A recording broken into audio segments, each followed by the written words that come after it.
In Islamabad, the Institute of Regional Studies hosted the launch and translation of Tragedy in Kashmir by Abdul Haq Suharwardy. Diplomats, policy experts, and scholars attended the event. The book traces the history of Kashmir, the events of partition, and the long struggle of its people, based on documented facts and original sources. Senator Dr. Zarqa Suharwardy said the book was first written in 1982. She described it as an important historical record of the partition era, supported by Indian and British references. This was originally printed in 1982. It is a historical document of what happened at the time of partition. It states the facts. It brings in references from Indian and British authors to tell us the events that took place, how India managed to annex Kashmir, the role of Jawaharlal Nehru, the role of Lord Mountbatten, the role of Lady Edwina, the role of Mr. Radcliffe, the role of Sheikh Abdullah. All of these, and it's a very interesting tale. It is time that we brought the narrative, the case for Kashmir to the people of Pakistan who read, and students who comprise 60% or more of Pakistani population, and they really don't know what the case for Kashmir is. So this is the case for Kashmir, how Kashmiris have been subjugated for the last 200 years, first by the Afghan rulers, then by the Sikh rulers, Dogra rulers, and now by the Indian government under all its subsequent rulers. So the people of Kashmir are predominantly Muslim. From day one, they wanted to come with Pakistan, but because the ruler, Maharaja Hari Singh, was Dogra, he did not accede, but he was afraid. But you know, the document of accession is also a dubious document. So all of that needs to be revived, and the people of Kashmir, the number of martyrs in Kashmir are 3 times the martyrs in Palestine, and that story is yet untold. Former AJK President Sardar Masood said it explains how Kashmir was annexed by India. He stressed that these facts must reach Pakistan's younger generation. Mr. Abdul Haq Suharwardy started his life in the Indian-occupied Jammu and Kashmir. Then he migrated to Pakistan in 1948, and then he retired here from the civil service of Azad Jammu and Kashmir, and he became chief secretary there. So he has a unique perspective. He had seen the Indian-occupied Jammu and Kashmir, and he'd seen the developments in Pakistan, particularly in Azad Kashmir and the young state of Pakistan. Secondly, he was an eyewitness to many things that happened during that period.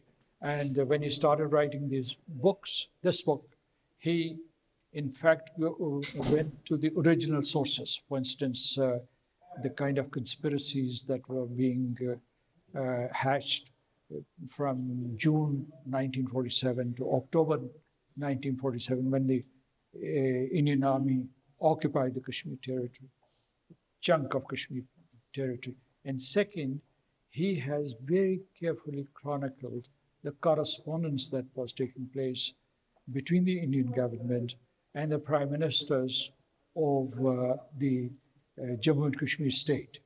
And they demonstrate clearly that there was a conspiracy to rob Pakistan of Jammu and Kashmir, to deprive the people of Jammu and Kashmir of their desire and aspiration to accede to Pakistan. Ambassador Ashraf Qazi said the author lived in Jammu and Kashmir before migrating to Pakistan in 1948. This gave him a real eyewitness perspective of events on both sides.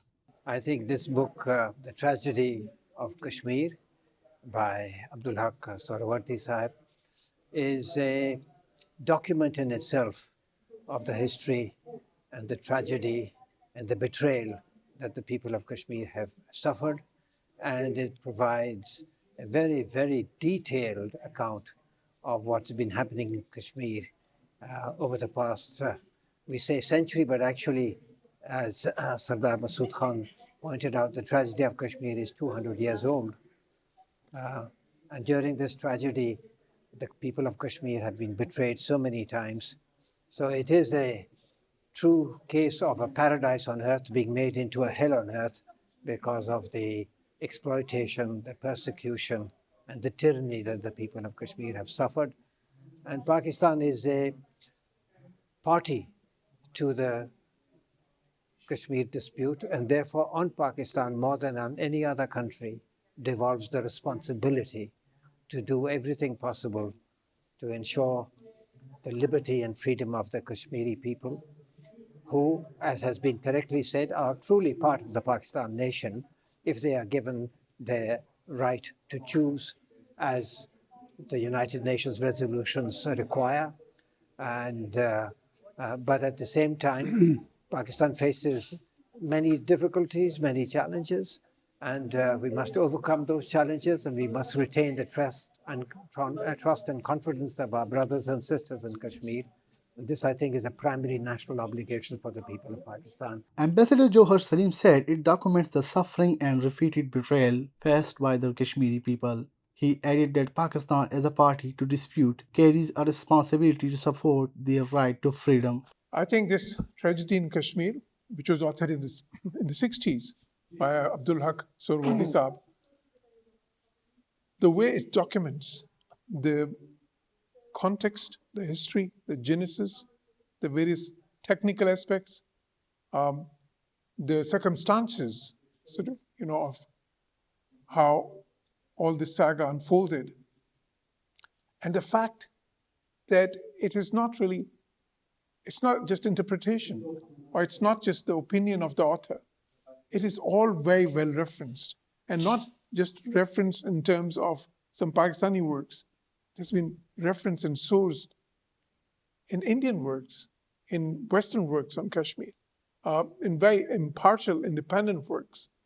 And I think that is what is the most important aspect of this authorship, because we need to document, and we need documentation that could be trusted, that could be relied upon by scholars, by researchers, by people who want to know the truth, by people who want honest opinions, who want candid opinions, who want a good analysis.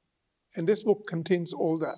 Kashmir is often called the unfinished agenda of partition. This work explains why, using correspondence between Nehru, Patel, and Mountbatten, it shows how Kashmir was separated from Pakistan and pushed toward the Indian Union. Omar Sabzai, STTV.